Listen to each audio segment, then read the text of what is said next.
Whitehall 1212.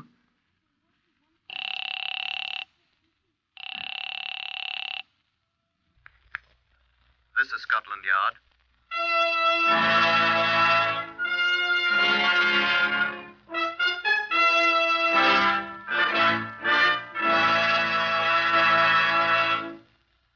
For the first time in history, Scotland Yard opens its official files to bring you the authentic, true stories of some of its most baffling cases. These are the true stories, the unvarnished facts just as they occurred, reenacted for you by an all-British cast. Only the names of the participants have for obvious reasons been changed. The stories are presented with the full cooperation of Scotland Yard. Research on Whitehall 1212 is prepared by Percy Hoskins, chief crime reporter of the London Daily Express. The stories for radio are written and directed by Wyllis Cooper. Here to brief you on Scotland Yard file number 1098002 is Chief Superintendent John Davidson. Here in the Black Museum of Scotland Yard, we have only one memento of case number 1098002, but it is a notable one. This is a bottle, alas only partly full now, of one of the finest unblended pot-still Scotch whisky that mortal man has ever tasted.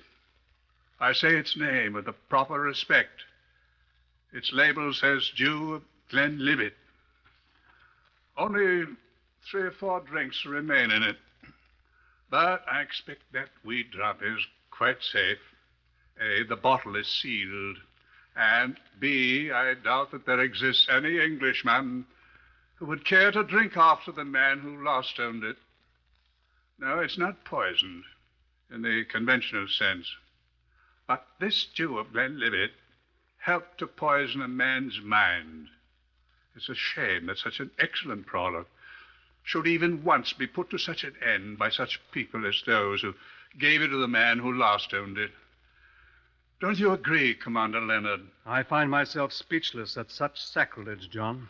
This is Commander Leonard, head of the famous special branch of the CID at Scotland Yard. I may say that the late owner of the bottle was a greater criminal than appears on his record. Well, how so, Commander? I thought that... He diluted that noble whiskey with ginger ale, John.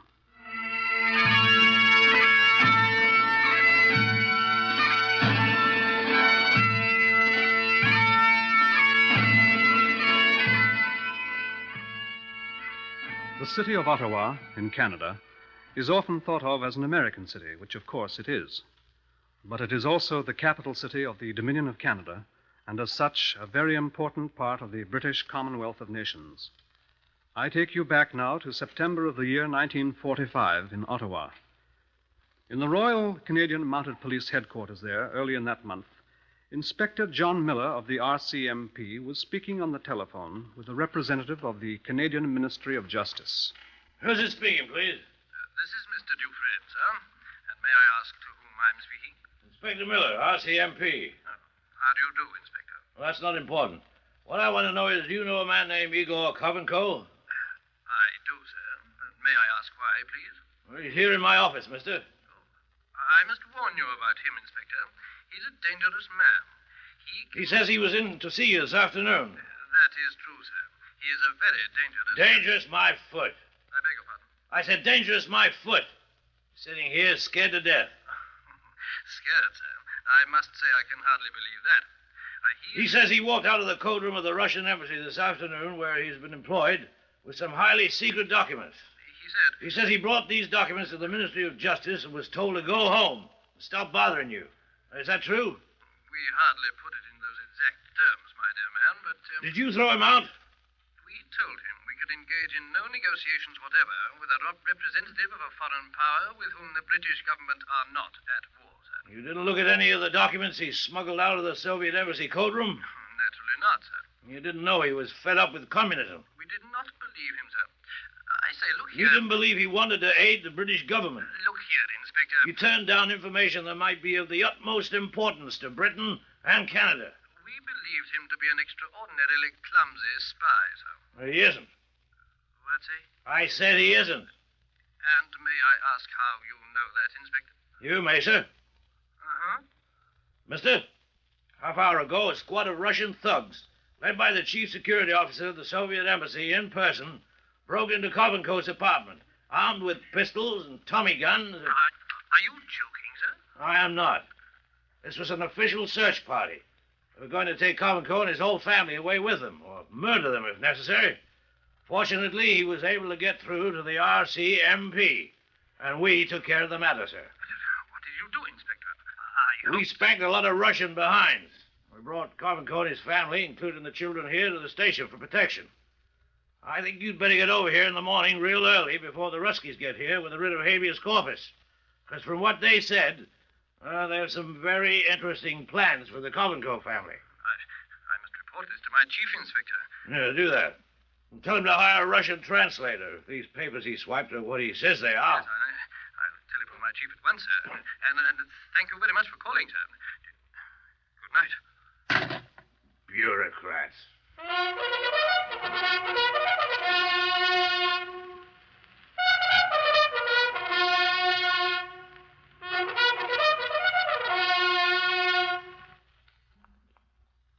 Igor Kovenko, the code clerk, had not only taken copies of secret documents with him, he had also a copy of the Soviet embassy's most confidential code book itself. The documents, accordingly broken into plain Russian and translated into English, were startling. This is a paraphrase of the contents of one of them. Facts given by Alec. Excuse me. I should explain that the name Alec proved to be the Russians' identification name for the man who had betrayed British secrets to them. Go on, please. Facts given by Alec include specific information about the atom bomb dropped on Hiroshima in August.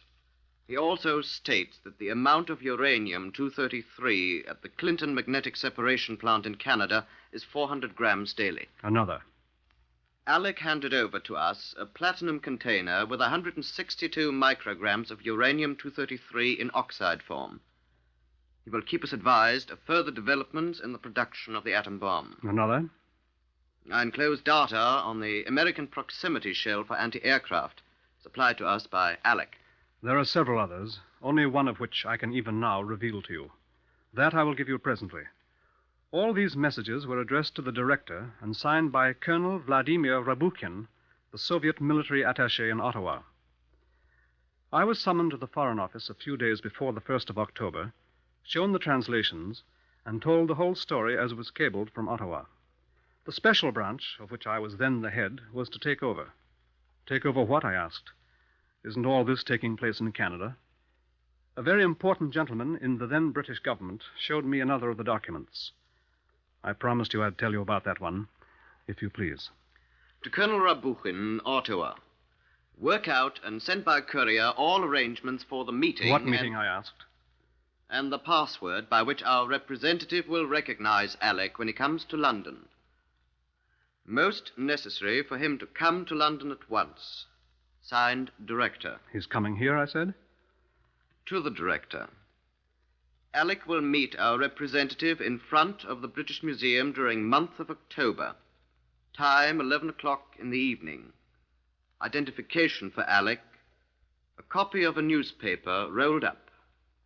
That's all, I said? He read me another one. To Colonel Rabukhin, Ottawa. Here are revised instructions for Alec.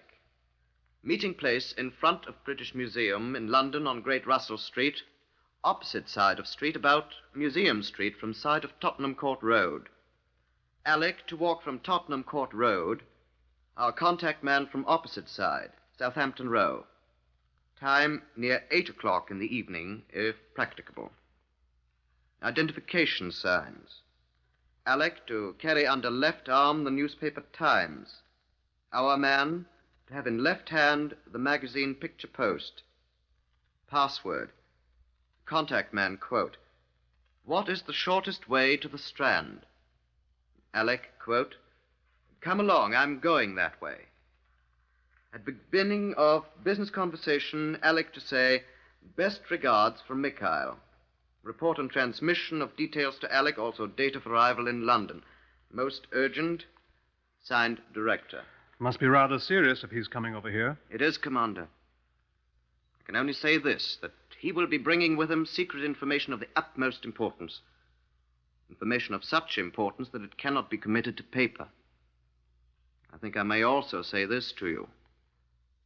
The future existence of the British Commonwealth cannot be guaranteed if this information falls in the Russian hands. Then our job is to arrest this man, Alec, before he can make his contact. It's imperative that you do so. Tell me, what's his real name and when is he coming? The message I've just read you is 3 months old, Commander. In that time, 14 persons concerned with atomic research in Canada have arrived in Britain from there. Yes, sir. Any one of those 14 may be Alec. We haven't the remotest suspicion of his identity, nor of the contact man's. Neither have we any hint of the time the contact is to be made. The very life of our nation is at stake, sir. We must depend on you.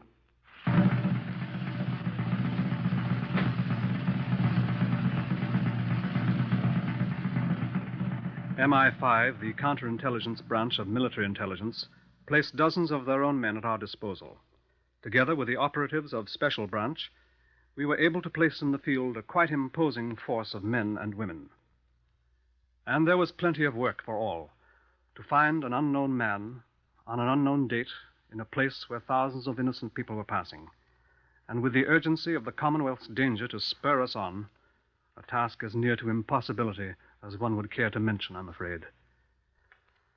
The obvious thing was first to screen the 14 men from the atomic research project in Canada who'd returned to England in the 3 months since the message to the director was sent. We found them one by one. I spoke to the first on the list, Mr. Frederick Giles, an Englishman, in his laboratory. Yes, I rather liked Canada. Glad I didn't have to stay the winter there, though. It gets frightfully cold. Were you in Quebec? Marvelous city, I understand. Medieval sort of place, isn't it? No, I never got there. I have a friend in Ottawa, Winco, in the Air Ministry there. Chap named Norman Helfrich. Wonder if you ever met him. No, I was never there either. Lots of chaps were, but not I. They kept me at Clinton all the time I was there. The magnetic separation plant, you know. I was supposed to be an expert on a rather secret sort of isotope, you see. Never got anywhere. Quite dull, really. We checked Giles. Records showed he'd never been away from Clinton, as he said. No opportunity for him to contact any foreigners. He's in the clear, subject to further checks. Next man, Herr Professor Dr. Hannes Fischbein, a former German scientist who'd also worked in Canada. Also, I in Canada was 4 days only. I am fly to Montreal. I make my report. I am fed. A large dinner, colossal. And in my hotel room, they lock me up and stands a policeman with a red coat outside the door. More dinners I am fed. And then comes the man, and I am back to England fly. Better I should have here geblieben sein. Canada is to me a street outside a hotel window. But I did eat. Oh, wunderbar. Check off Hannes Fischbein. Word came to us from the Foreign Office. 3 new arrivals from Canada Atomic Research Project. Alec may be one of these. Please report progress. Checking of the arrivals from Canada went on. Mathematics professor John M. Dodds, assigned from Ottawa to King's College, Strand, London. Yes, I've heard that the Russians are very active in Canada. I knew a Russian girl, Vilma Semyonova. What happened to her, Professor Dodds? I married her. She's now a Canadian citizen. Where is she? Oh, she came back with me from Canada. She's here in London. Assign a woman detective to check on Vilma Semyonova Dodds. Lawrence Mackay. Lawrence Mackay traveled alone by a government airplane from Ottawa to London. Lawrence Mackay is the 6-year-old son of a Scottish nuclear physicist who was killed with his wife in a Canadian motor accident. Check off Lawrence Mackay. Georg Hasselblad. Georg Hasselblad, native of Denmark, in the employ of the atomic project at Montreal. Returned Director Olberg, Denmark. In England, only 3 hours. Check Hasselblad off. James Nicholas McGee, junior mathematician. Died at his home in Belfast 2 days after returning from Canada. Check off McGee. Professor Duncan M. Allen, a senior member of the Nuclear Project Division of Imperial Chemicals Industries, and a university reader. In Canada since 1943, just returned as a senior in the Nuclear Projects Division. Some hope at last. Here was a highly responsible man with long experience in Canada. His advice on who might be Alec should be helpful. Since he was next on the list, I called on him. He was not of much assistance. How should I know, my dear sir? I'm a scientist. You're a detective. I thought in view of your long residence in Canada, you might be able to give us some hints. I can't. I was much too busy to add spying to my duties. You knew all of these people, though? I probably did, but I'm sure I don't remember most of them. I worked with some of them. I remember this child, Leslie McKay's son. Oh, I was sorry about Leslie and his wife. How about some of the others? This German, Fishbein, he was a former enemy. Remember the name, didn't know the man. Dr. Dodds. I heard he married a Russian girl, didn't know him. Giles? Short, fat chap, that's all I know. You were in Ottawa? Yes, but I was busy. I'm sure you're aware, sir, that I shouldn't be asking you questions unless this were a most important matter. What's up? Someone run off with some U-233? As a matter of fact, that's part of it. But not all, I'm sorry to say. Now, look here, are you serious? If any U-233 had been missing, I should have known about it. You knew of none being missing? I did not, nor do I know now, sir. That's odd, Dr. Allen. We have what we consider excellent information. Let me see. 162 micrograms of uranium-233 were missing. Your information is quite erroneous, I can assure you, sir. Part of my duties included keeping an extremely close check on the amounts of fissionable material on hand. In fact, I was responsible for it. And if I say that none is missing, then you may rest assured that none is. Our authority is unimpeachable. Your authority is a liar. Well, I expect you ought to know. Who gave you this cock and bull story? I'm sorry, that I cannot tell you. Well, send him to me, and I'll set him and you straight at once, sir. I'm afraid we can't do that, sir.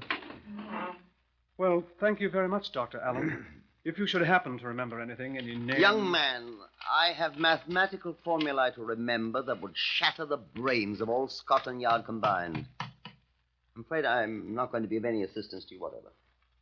By the way, Doctor, do you happen to remember anyone out there named Alec? Yes, of course. May I ask who, sir? Sergeant Alec MacDonnell. The MacDonnells of Keppoch, not of Calgary. He was always at pains to inform me. He was the absurd Royal Canadian Mounted Policeman who was assigned as my bodyguard in that godforsaken place. And where is he now, sir? So far as I know, my dear sir, he's never left Canada. But he has promised to visit me here in London on his next leave, if you'd like to meet him then.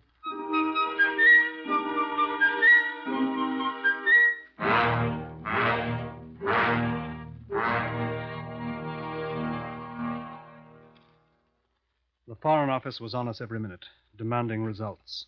Every known Russian national in London was being watched, but not a known Russian could be discovered anywhere in the vicinity of the British Museum, the rendezvous named in the dispatch the Ottawa code clerk had given us. I wondered briefly if we'd not been made the victims of a hoax. Dr. Allen, who certainly ought to know, I said to the Foreign Office, was certain that no uranium-233 was missing. It is quite possible the stuff was taken without the knowledge. My dear Commander, after all, we are not dealing with children, you know. Dr. Allen was quite positive, sir. I'll send a signal to Canada asking them if they can account for it. Their records will certainly show any discrepancy. Quite true, sir. But if they say none is missing... We'll discuss that when we know for certain, Commander. Yes, sir. You have no results to show, I take it? None whatever, sir. I'm sorry. We have expected more, sir, from the Special Branch. I left the Foreign Office in remarkably low spirits. The Special Branch have always prided themselves on taking difficult assignments in stride. But this one... The age of miracles is past, I reflected, as I walked into my own office at Scotland Yard.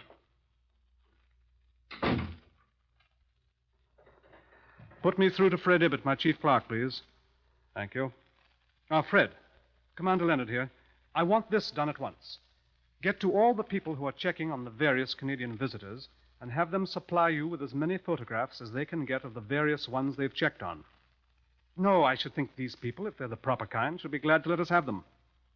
Yes, quite. Then send them by airplane to headquarters of the RCMP in Ottawa with instructions to let the code clerk, the Russian who skipped out. What's his name? Kovenko, that's right. Let him see all these photographs and tell us if he recognizes any of them as people he may have seen round the Russian embassy. No, they all seem to be clear, but he might just remember seeing one sometime or another. What? Yes, it may help us find Alec, I hope. Thank you, Fred. Yes, at once, please. I left the office, still deep in thought. Bought a newspaper and started walking. What can we do now, I thought. begin checking everyone again. Does Alec really exist? I glanced up. Where had I got to in my daydreaming? There was the British Museum. Excuse me. What's the shortest way to the stand? Back that way to High Holborn. First turn to your left down Kingsway and... Wait! Oh, excuse me.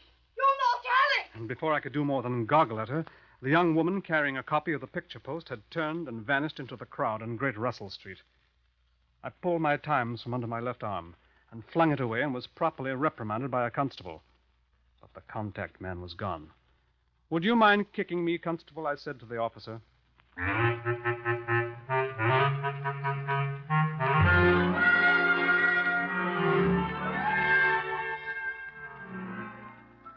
Funny, wasn't it? 1 week and 2 days later, the bloated body of what had been a young woman was pulled from the Thames just below Wapping Old Stairs by men of T Division of the Metropolitan Police. She was thought to be a former employee of the Russian embassy, but none of the embassy's staff could identify her. The morning after my contretemps in Great Russell Street, I called again on Dr. Allen, the senior scientist who had assured me that I was wrong about the missing uranium. I'm very sorry, Commander. I have a lecture to give at King's College in half an hour. I've no time to talk to you. I think you will find it of great importance, sir. And moreover, I have given you definitive answers to the rather idiotic questions you've already asked me. I must tell you, Doctor, that this matter seriously and urgently concerns our national security. I'm sorry, but as I told you, I'm sorry, too, Doctor, but I'm afraid you'll have to answer my questions. Now, see here. I dislike to say this, Dr. Allen, but I must point out that I have sufficient authority to compel you to answer my questions. I hope I shall not be forced to use it. Are you impugning my integrity, sir? I'm merely pointing out that the matter is one of the utmost urgency, sir. Young man, I've exactly 15 minutes before I must leave for my lecture. I told him what we knew. I told him of the dispatches we'd gained possession of.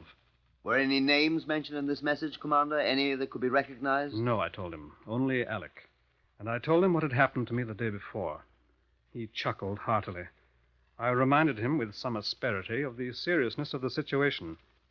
He sobered at once.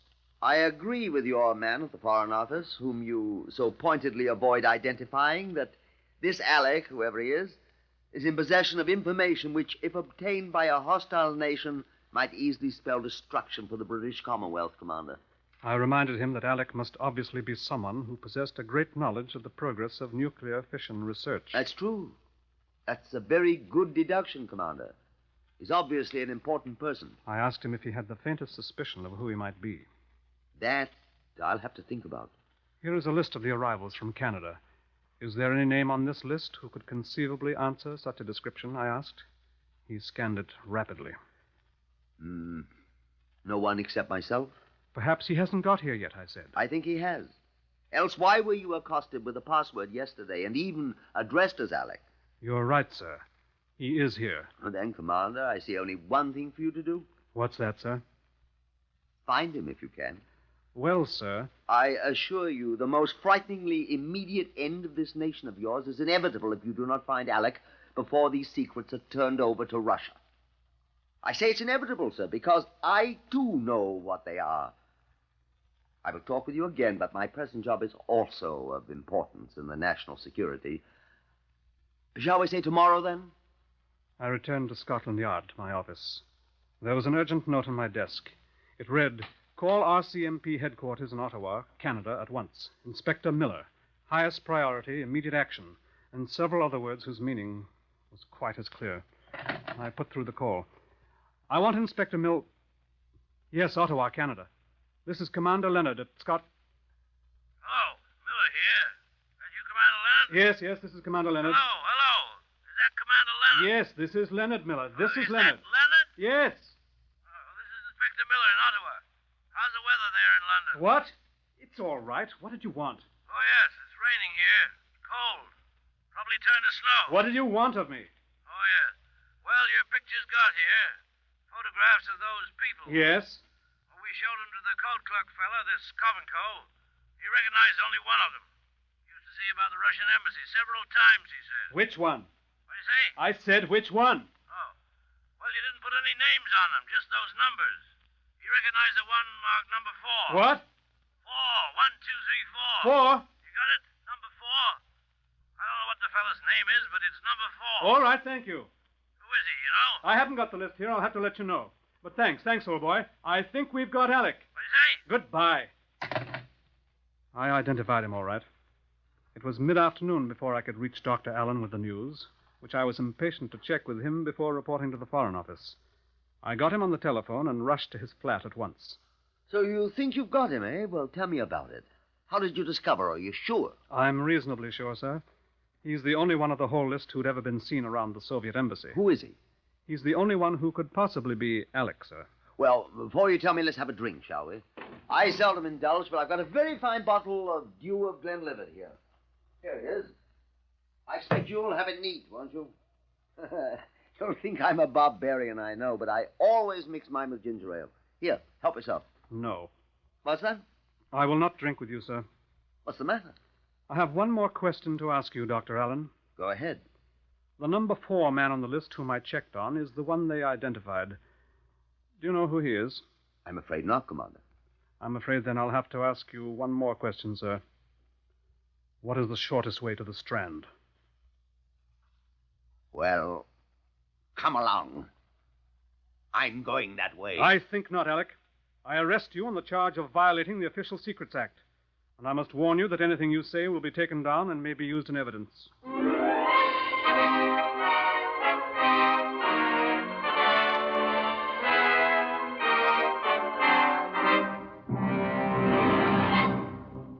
Yes. It was Dr. Allen himself whom the code clerk recognized as having been a frequent visitor to the Soviet embassy in Ottawa. Dr. Allen testified at the Old Bailey at his trial that he was opposed to any program that did not share the secrets of nuclear fission with all nations equally. It is not clear what his reasons were for sharing with the Russians not only what secret information he possessed about the atom bomb and its construction, but also the secret details of the proximity fuse and several other top-secret weapons of war. Here is one line of his testimony that will interest you. Yes. I received in exchange for this information a small amount of dollars. I don't remember exactly how many. Oh, yes. And they also gave me a bottle of what I was told was very excellent whiskey. I'm afraid I still don't see, Commander Leonard, why you would not drink with me. For his treasonous exploits, Dr. Duncan M. Allen, the nuclear physics senior, received a sentence of 10 years penal servitude. It was never proved that Dr. Allen was ever a communist, but it is certain that he's a secure prisoner.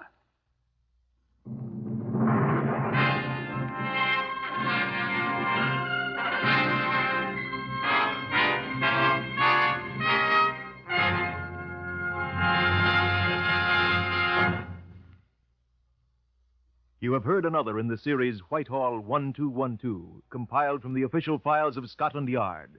Research on Whitehall 1212 is prepared by Percy Hoskins of the London Daily Express. The stories for radio are written and directed by Wyllis Cooper.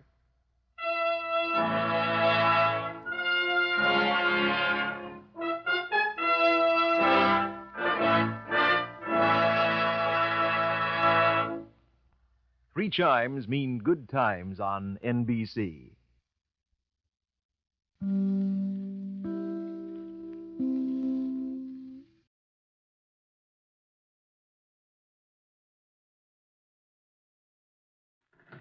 Whitehall 1212.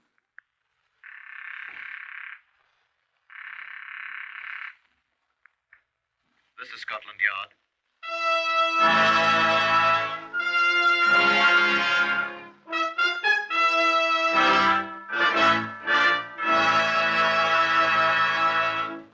For the first time in history, Scotland Yard opens its official files to bring you the authentic, true stories of some of its most baffling cases. These are the true stories, the unvarnished facts, just as they occurred, reenacted for you by an all-British cast. Only the names of the participants have for obvious reasons been changed. The stories are presented with the full cooperation of Scotland Yard. Research on Whitehall 1212 is from Percy Hoskins, chief crime reporter of the London Daily Express. The stories for radio are written and directed by Wyllis Cooper. Now, here is Chief Superintendent John Davidson of Scotland Yard, the curator of the famous Black Museum, to brief you on case number 330220. If you're planning murder, which I sincerely hope you're not, a visit to the Black Museum here will most certainly, I believe, serve as a deterrent.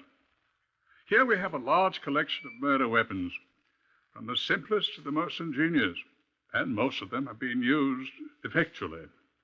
Now, here's a knife, still stained with a murdered man's dried blood. Yeah, the user of that knife was hanged. And here is a revolver bullet from a man's brain. Yeah, the man who fired that shot was hanged. And the one-time possessor of this tiny phial, which at the time contained poison, thought to murder her husband. Yeah, the hangman ended her career, too. And this carpenter's mallet here, the wielder of that one drew a trip to the execution shed for the unorthodox use of it. You know, most murderers are caught, and they die more ignominiously than their victims. And here in the Black Museum lie the instruments that encompass two deaths, the victim's and the murderer's own. This innocent tool once fell into evil hands. It's all that remains. Our Chief Inspector Nigel Loring knows a great deal about this case, number 330220. The old heathens used to believe that their gods were the ones who inspired mortals to murder. This god has the bloodiest murder record of them all. Who was that, Nigel? Mars, the god of war? No, John. His name is Cupid. He was the god of love. When Thomas A. Beckett Applebee married Alma Virginia Farnestock in Canada, he was 70 years old. Alma Virginia was 39. They had both been married before. Her first husband was dead, and Thomas Applebee had divorced his first wife to marry the attractive middle-aged widow. The affair had been a 9-day scandal in their Canadian home, and they had shortly removed to Bournemouth near Southampton to take up what might be called life anew. When I was first assigned to the case, I asked Uncle Tom Cobley, the village ancient of Bournemouth, to describe the Applebees to me. Applebee? Why, he be a bitter old man. Oh, he's a good score of years younger than I be. Never pays no attention to nobody excepting his money and his bottle. Forgot everything but that that wife of his even, mister. And Mrs. Alma Applebee? Eh? Mrs. Alma Applebee. Oh, she's pretty, even if she be no chicken. You don't pay her no mind, even if half of the men in Bournemouth be in love with her, mister, including me. And so, when Thomas A. Beckett Applebee died at the age of 75 from the result of a broken skull, there was scant sympathy to be expected for him, and much indeed for Alma Virginia, his wife, until Alma Virginia opened her mouth and spoke to a sergeant of the Bournemouth police station who had been summoned by Dr. Owen Trelawney, the attending physician. I did it. Tell you I did it. Tell the coroner I did it. That's all I have to say. Madam, do you know what you're saying in the presence of witnesses? Certainly I know what I'm saying. I killed him. I hit him on the head with a mallet. Write it down. Madam, you don't know what you're saying. You're drunk.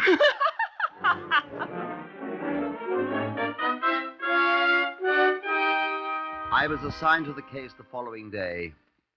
You know as much about the case now as I did then. Thomas A. Beckett Applebee lay dead in a nursing home with his skull fractured in 3 places. The new-made widow, it was now near 10 the following morning, was awake after having slept nearly 12 hours after her confession to the Bournemouth sergeant. The maid, Marjorie Bates, brought her downstairs. There was nothing very attractive about Alma Virginia Applebee as she slumped into a chair in the disordered sitting room. I need some more tea, Marjorie. Scotland Yard, eh? Yes, Mrs. Applebee. Well? I was hoping you'd care to amplify the statement you made last night, Mrs. Applebee.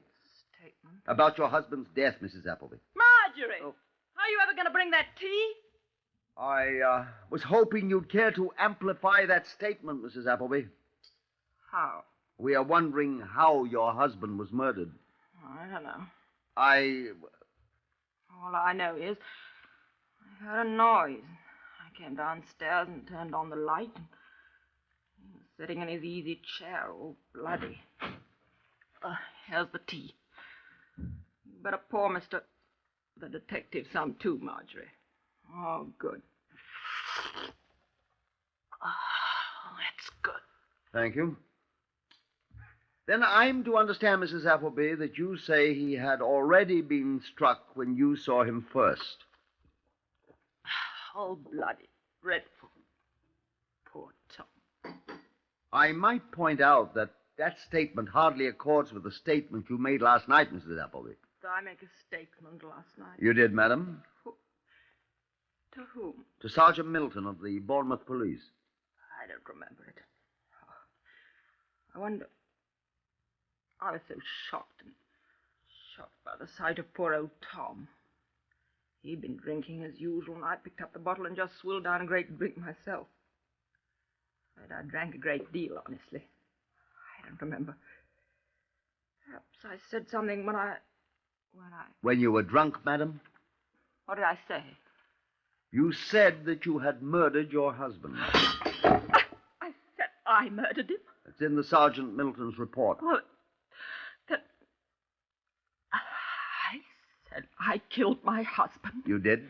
Why, then, so I did. You come to take me to the jail. Well, I'm quite ready. Marjorie, fetch my cloak. Marjorie, bring my cloak, I said. I'm going to jail. But, look here, Mrs. Applebee. What's going on here? I say, what's going on here? It's quite all right, George. It is not all right. Who is this man? Who are you, fellow? I think I might ask the same question of you, young man. Now, don't come that on me. Is he annoying you, Aunt Alma? I'm Chief Inspector... This is Chief Inspector. I'm afraid I've forgotten your name. Loring, Scotland Yard. Oh, you are you? And what are you doing here? We've had enough policemen. May I ask who this young man is, Mrs. Applebee? This is George Evans, Chief Inspector. George has been our chauffeur. George is... Your nephew, I gather? I am not. George has been almost one of the family. And it's my duty to protect George. Where's he taking you? Were you here last night, young George? When old Tom was killed by that burglar. Is that the way it was? He was drunk, as usual. Answering your question, I was out in the garage working on the car, mister. George didn't know anything about it till he heard me scream. And I found Tom sitting there all bloody. Dead. I didn't know he was dead when you found him, Mrs. Applebee. He was... I thought you said you killed him. What? Oh, that's right. I did kill him. I'd forgotten. You did not. I did. You did not, Alma. She couldn't. She says she did, young man. Well, she didn't. I did, George. I swear. You did not, Alma. I'm sorry, Mrs. Applebee. I detain you on suspicion of having been involved in the murder of Thomas Beckett Applebee. No, I tell you. And I must warn you that anything you say will be taken down in writing and may be used in evidence. Very well, sir. Alma. Be quiet. Then I say that I alone am responsible for the death of my husband. I and I alone murdered him. But it's not... Be, George. I did it. Now, if you're ready, Chief Inspector. Aren't you going to kiss me goodbye, George? The boy, George Percy Emmons, insisted upon accompanying Alma Applebee and me, but there was nothing for it. He had to stay behind. Mrs. Applebee wept copiously as they parted, and it was with some difficulty that the maid, Marjorie, and I were able to separate them. I glanced at young George as I closed the car door.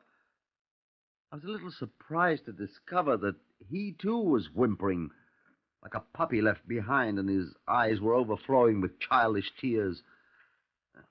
I was faintly revolted at the sight of this great hulking mooncalf's behavior, and I'm afraid I spoke my mind. Bawling like a blasted baby, I said. Poor George is a baby. Poor lamb's only 18 after all. Only 18, I thought. If I'd bawled like that when I was 18, I'd have had my trousers well booted. It had helped this great larrikin, too, I thought. Poor George. So sweet. I glanced at her curiously, I suppose. I've seen a look like that on a woman's face before. Motive. The back of my mind said to me, motive. Inattentive, grumpy, 75-year-old husband, I thought. Handsome, attentive 18-year-old boy, and then I remembered that unmanly blubbering, that squalling like a spanked baby, and I was ashamed of myself. And when she spoke again... My baby died when he was 2.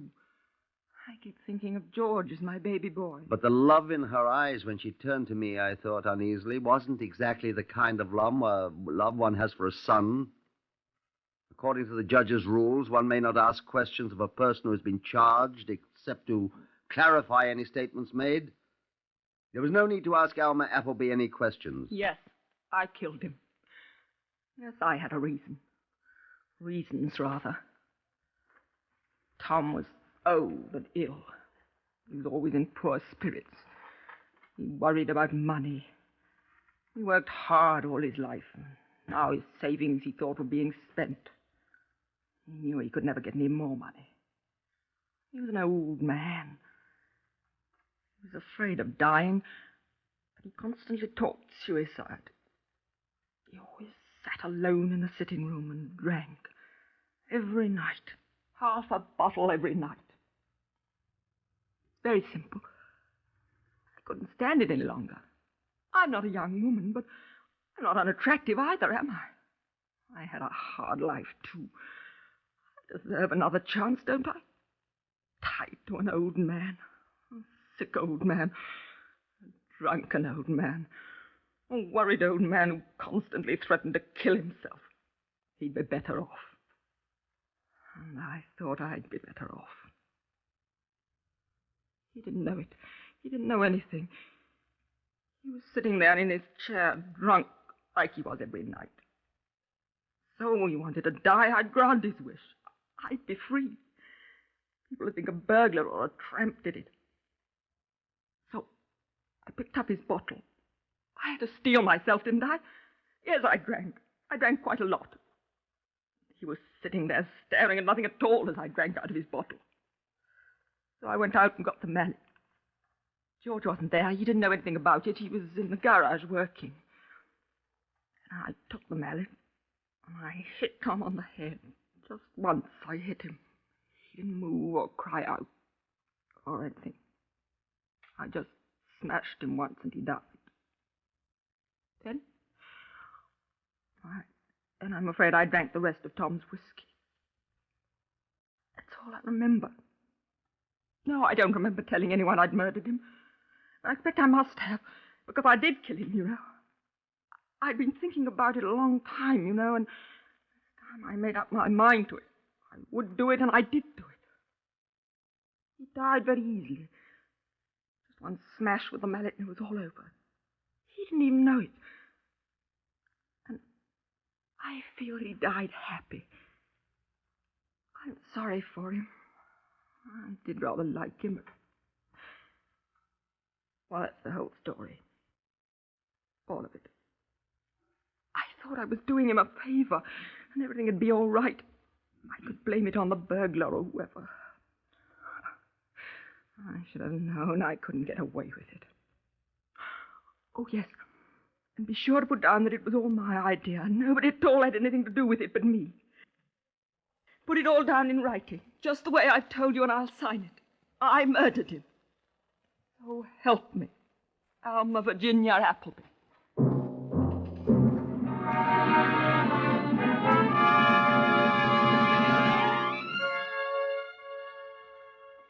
That was the gist of what she told the examining magistrate of Bournemouth, who accordingly remanded her for trial at the Southampton Assizes later in the month.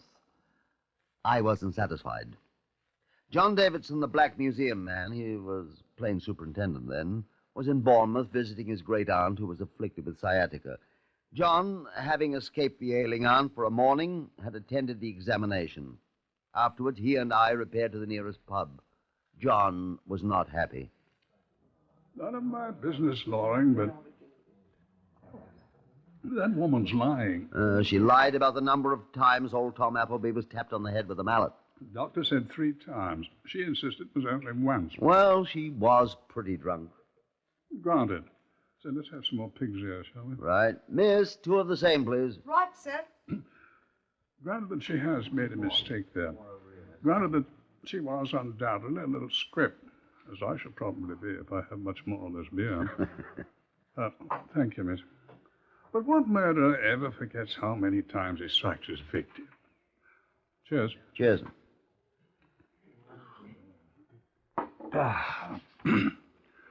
More than meets the eye, say I. Well, that's the way I feel, too. Call me down here from Scotland Yard. First thing that happens, the woman confesses. Confessed the Bournemouth policeman before, didn't she? While she was drunk. She a drinking woman? Apparently not. Dr. Trelawney told me old Applebee did all the drinking in the family. So at the risk of sounding like a fool, I'd say that circumstances alter cases. Well, murdering one's husband can be said to be something of a circumstance, sir. Well,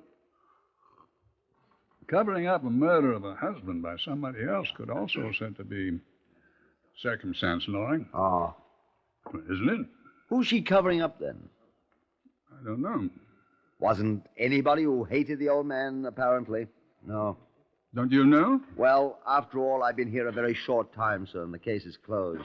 Well, it's the hangman who closes murder cases, Loring. I know that. See, I noticed another thing. What's that, sir? She seemed very anxious to impress on everyone the fact that this murder was her own idea. Yes.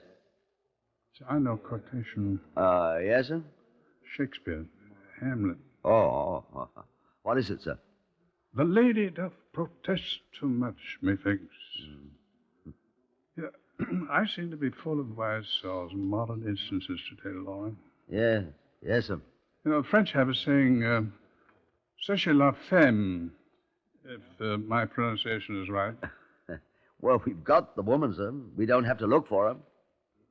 Excuse me, I got my genders mixed up. In that case, look for the man, old boy. The man's dead, sir.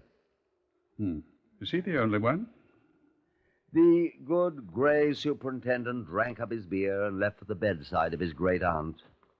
I paid the score and set out for Canary Villa, the place where the tragedy had occurred, thinking to make certain discreet inquiries of the maid Marjorie. The doors were open. Marjorie was absent.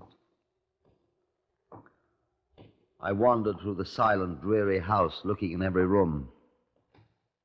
The place was deserted. And I heard a noise. The garage, I decided. I followed my ears.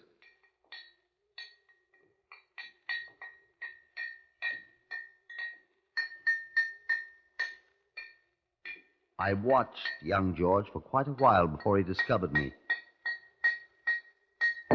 What do you want? I'd like to ask you a few questions, George, if you don't mind. Oh, you're the policeman. Chief Inspector Loring, that's right. I've got nothing to say to you. You're trying to hang my Aunt Alma. No, I'm not, George. I don't think... She didn't do it. I told you she didn't do it. I know. You got any suspicions, George? Well, of course. Some thief, some tramp or something done it. Really think so?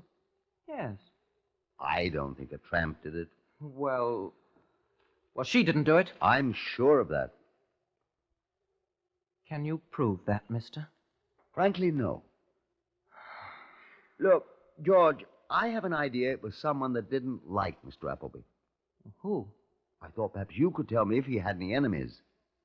I don't know any. Go on with your work, George. We can talk. I'm almost done. Well, I'll help you. I'm a pretty good motor mechanic. Well, I was just straightening this thing. Well, I'll give you a hand. I suppose I should feel sorry for old Tom. You don't? No. I didn't like him. He didn't like me either. You'd know, I suppose, if anybody ever indicated that he hated Mr. Applebee. Of course. I knew them both pretty well. Worked here 6 months. No, 7. She didn't hate him. Alma? Aunt Alma, you mean? No, she certainly didn't. Put up with an awful lot from him, though. It was frightful. Always grousing at her when I drove around the countryside in the car. Always drunk. She drink, too? No. Only that night. When she found him with those 3 holes in his head. Was he struck 3 times? 3 jolly great smashes. And you don't have any idea who did it? This burglar. Burglar? Well, whoever it was. Where did the mallet come from that he was killed with? Well, it was ours. Cops took it away. Well, I hope they find whoever it was. Well, if you cops are any good. We're trying. That's why I'm talking to you, George. Huh? Why? Hoped you might be able to help her. Listen, mister. I'd give my life for her. Well, I love her. she's been very nice to you, I understand. I love her. She's the sweetest, the most adorable, the most... Well... Huh? She's going to hang. No! She's not. She didn't do it. She confessed, George.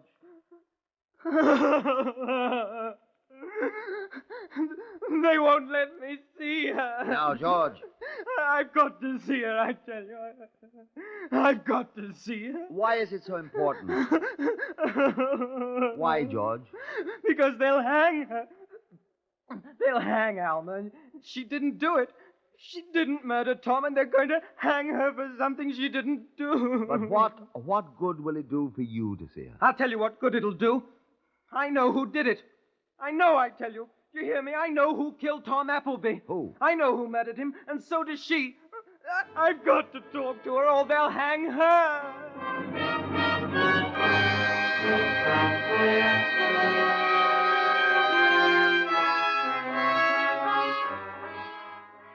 Alma Virginia Applebee's life was in desperate jeopardy.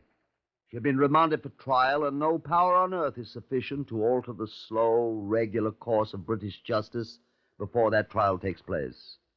Not even a confession by another person can change her status, that of a prisoner awaiting trial before a jury of her peers.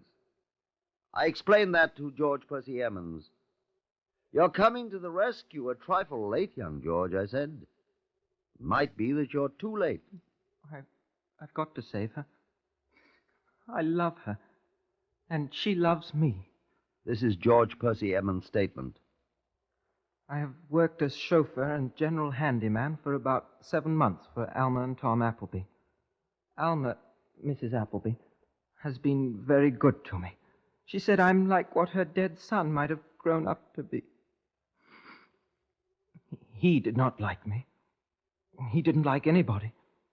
He was always drunk, and he mistreated Alma, Mrs. Applebee. She tried to keep away from him. She always asked me to drive her to various places so she could be away from him and his tyranny. I love her very much. 3 months ago, I asked her to marry me. First, she laughed at me.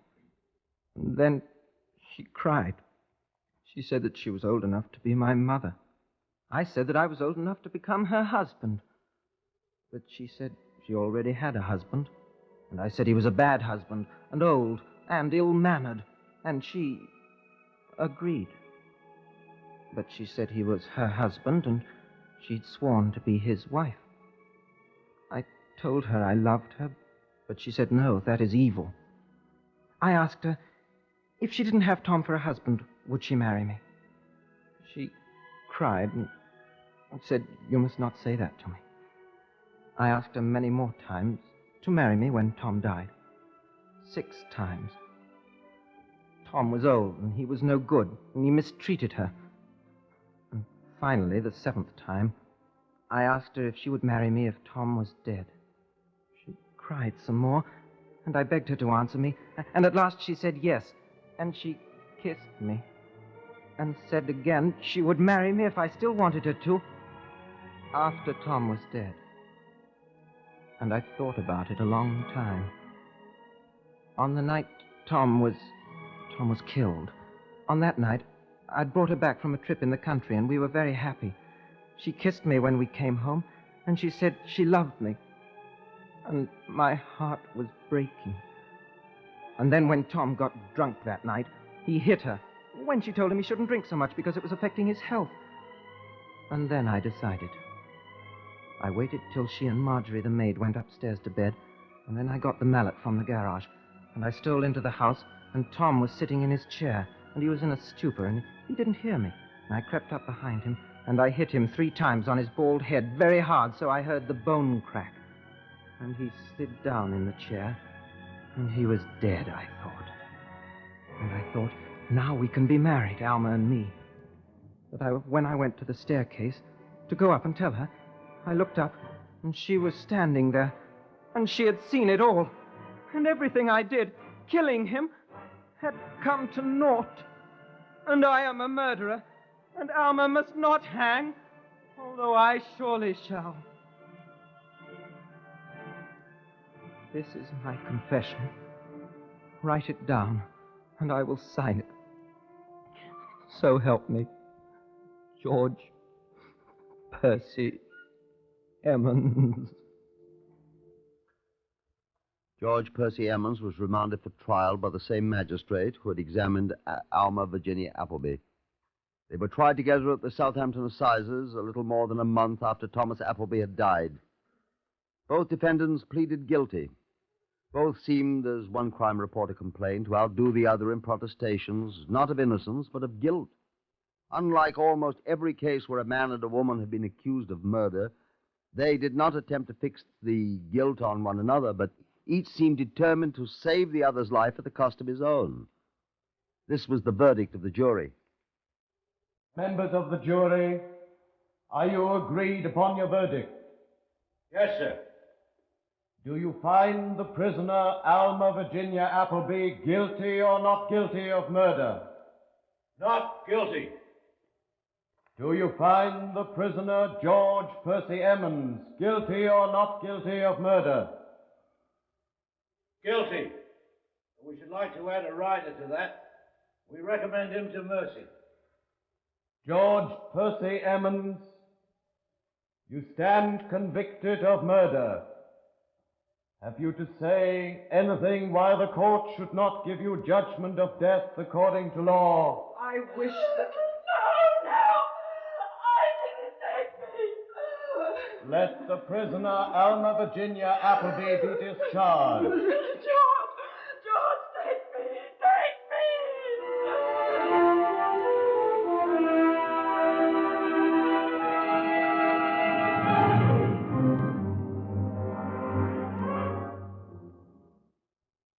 And so they hanged 18-year-old George Emmons. And on the day he was hanged, Alma, the woman who was old enough to be his mother, but young enough to have wanted to be his wife, sat down and wrote a letter. She sealed it, addressed it to the people of England. And standing in the room where Thomas à Becket Applebee had died by her lover's hand, she stabbed herself through the heart. Justice was done.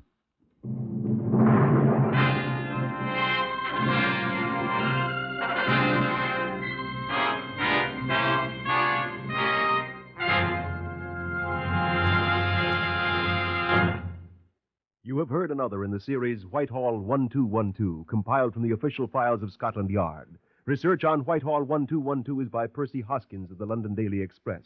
The stories for radio are written and directed by Wyllis Cooper.